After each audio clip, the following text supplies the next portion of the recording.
Oh, good. We'll have one of you start driving. So we need one of you in the driver's You seat. guys. By the way, I'm not only a former classroom educator, I'm also a former driver's ed instructor.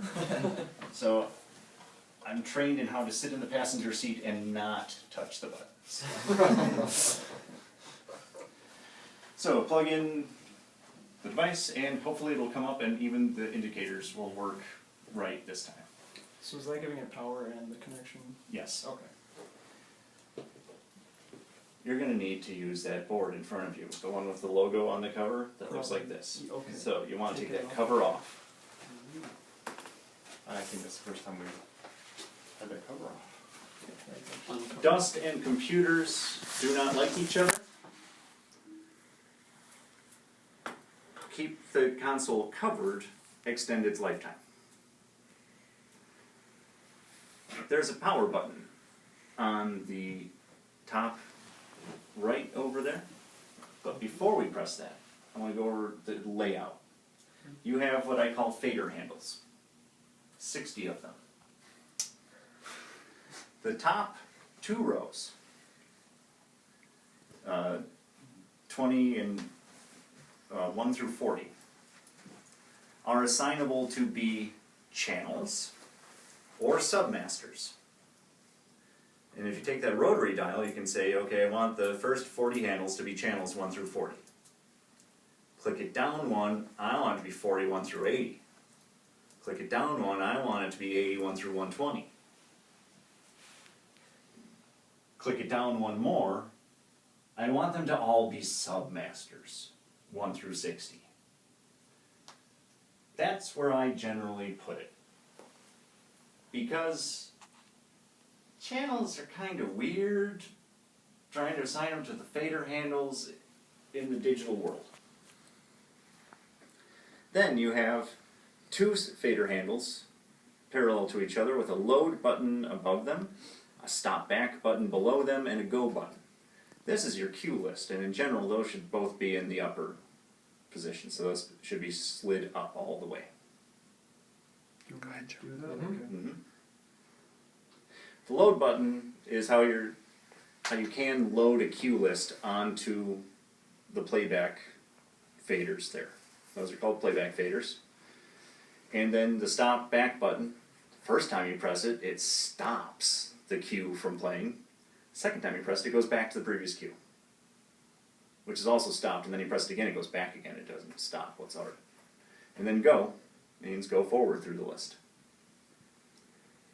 How many of you are familiar with the idea of a cue list for a show?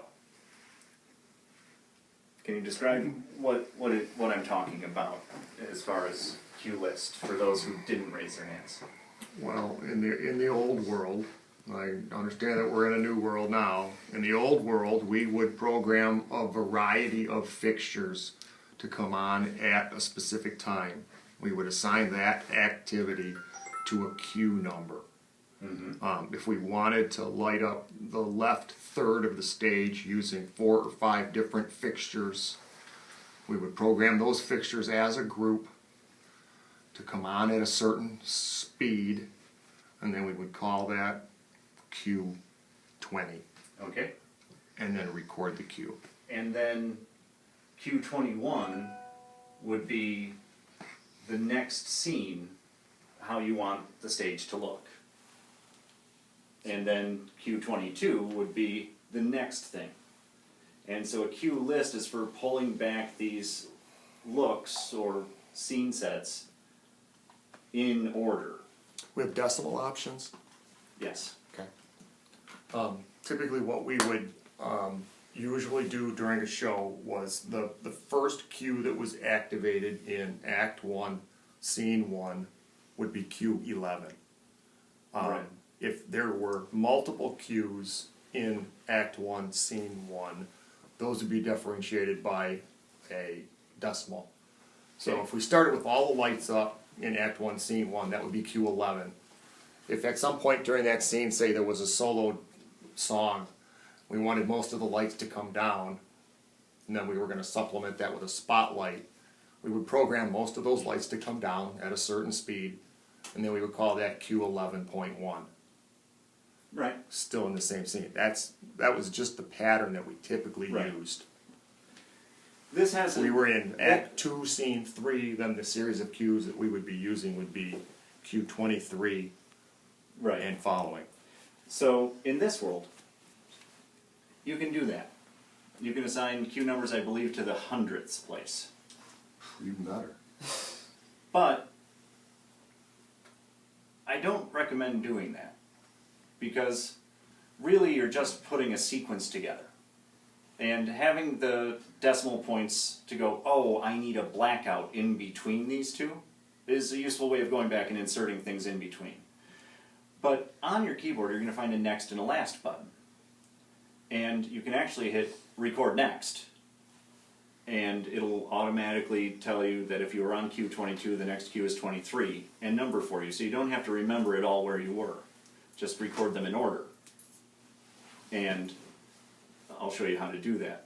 And that's an advancement, I think,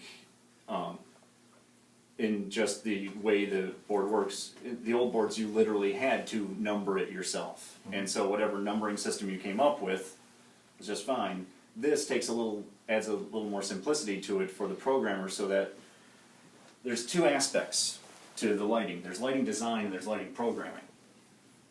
And you'll find a lot of technical geeks who love computers attracted to the lighting end of theater, and audiophiles who love listening go more towards the sound end. And it's two very different approaches to theater tech, which is why we always make fun of each other, because we find ourselves so different, even though both of us really just want the show to look and sound good.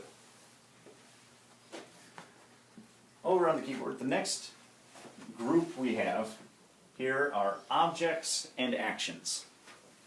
Things like cue is an object, and record is an action. Part is an object. Update is an action. This is for intensity, palette, submaster, delay, group, shift, and time. Shift is, like it is on any keyboard, an adjuster of other keys. One of the things you're going to really want to remember is shift, hold down shift, tap update. That is the quick save.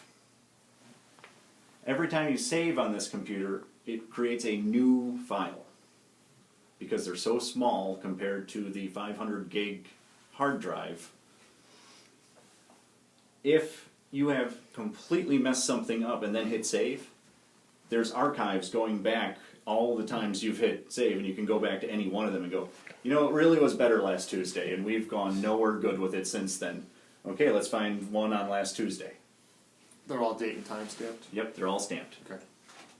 That is not a table for sale. No. Can't sit at that table. Then you have a numeric keypad. At the top of it you have a plus sign, a minus sign. It's not going to be used to be a calculator to do math.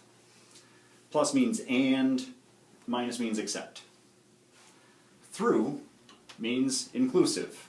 If you say 1 through 10, that is 1, 2, 3, 4. It includes the two endpoints and everything in between.